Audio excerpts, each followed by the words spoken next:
Cette semaine, Mathilde Panot, une étude de l'Institut IFOP a été très commentée et parfois très critiquée aussi. Elle semble montrer que les musulmans de France sont de plus en plus croyants, ce qui est évidemment leur droit, mais aussi qu'une partie d'entre eux, les plus jeunes, des musulmans notamment, ont une pratique de plus en plus rigoriste de l'islam. Est-ce que ça vous inquiète?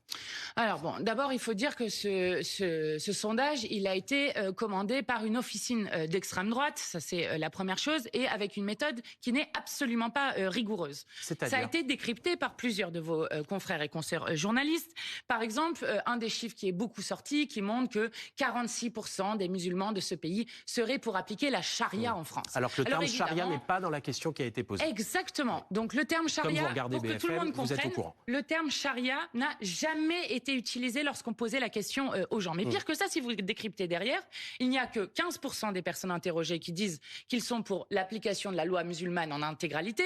Et il y a ensuite 31% qui disent que la loi musulmane doit être adaptée aux règles du pays où l'on vit, donc qui n'a rien à voir donc avec vous ça. Considérez que donc c'est on a un agrégé mensonge. Des résultats qui n'ont rien à voir. Vous considérez que ce sondage est un mensonge? Ce sondage on a agglutiné des choses qui n'ont rien à voir les unes avec les autres. C'est-à-dire que, par exemple, je vous cite une autre question.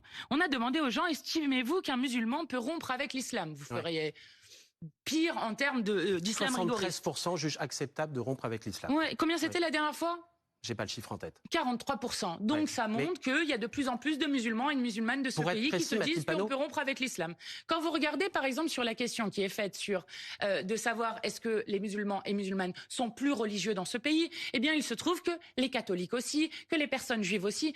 Donc maintenant ce sondage a été fait pour une seule chose, et c'est pour ça que l'extrême droite l'instrumentalise à ce point, c'est pour accréditer la thèse des chocs de civilisation dans ce pays, le fait que les musulmans de ce pays seraient des sortes d'ennemis de l'intérieur, et c'est insupportable. Moi, je veux redire, lâchez la grappe aux musulmans de ce pays, lâchez-leur la grappe. Ça suffit de les présenter comme des terroristes en herbe. Pour être parfaitement clair, Mathilde Panot, vous considérez que l'Institut IFOP a menti, qu'il s'est fait avoir, qu'il a triché sur les réponses? Écoutez, l'Institut IFOP, quand vous regardez les petites notes de bas de page qui sont faites, puisque c'est comparé avec une étude d'il y a 30 ans, montrent qu'eux-mêmes disent il faut prendre les résultats avec beaucoup de précaution parce que je ne sais quoi.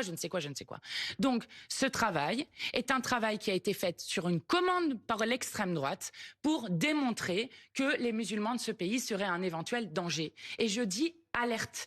Quand vous avez des chaînes comme CNews qui donc propagent une idéologie d'extrême droite absolument partout, qui ont sur leur bandeau le mot islam tous les jours sur 365 jours, sauf 31 jours dans l'année. Maintenant, ça suffit. Il faut arrêter avec cela. Donc, ce sondage n'est ni fait ni à faire. Dans ce cas-là, vous portez plainte contre l'Institut pour dire que c'est un mensonge. La République, par la loi de 1905, garantit la liberté de conscience et la liberté de culte. Vous allez attaquer. Je n'ai pas grand-chose à rajouter parce que Mathilde Panot, avec qui j'ai été quand même assez dur sur les réseaux, de par mes opinions personnelles, et je n'ai pas changé là-dessus. Là, honnêtement, elle a tout dit.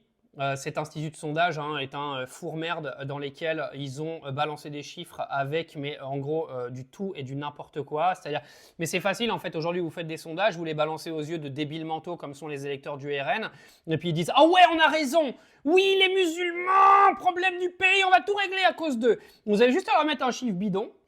Et puis eux, ils vont pas chercher plus loin. Ils vont pas chercher plus loin. C'est ouais, on va pouvoir voter pour notre prépubère Jordan Bardella en 2027. Wouh! C'est triso quoi, mais bon. Qu'est-ce que vous voulez?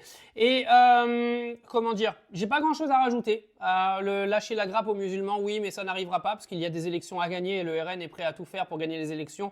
Et ils savent très bien aujourd'hui que tout leur électorat ne parle que des musulmans. Parler d'économie, parler de tout ça, ça les intéresse pas les gens qui votent Rassemblement National. Donc voilà. Qu'est-ce que vous voulez que je vous dise? Bravo Mathilde pour ce magnifique passage sur BFM TV.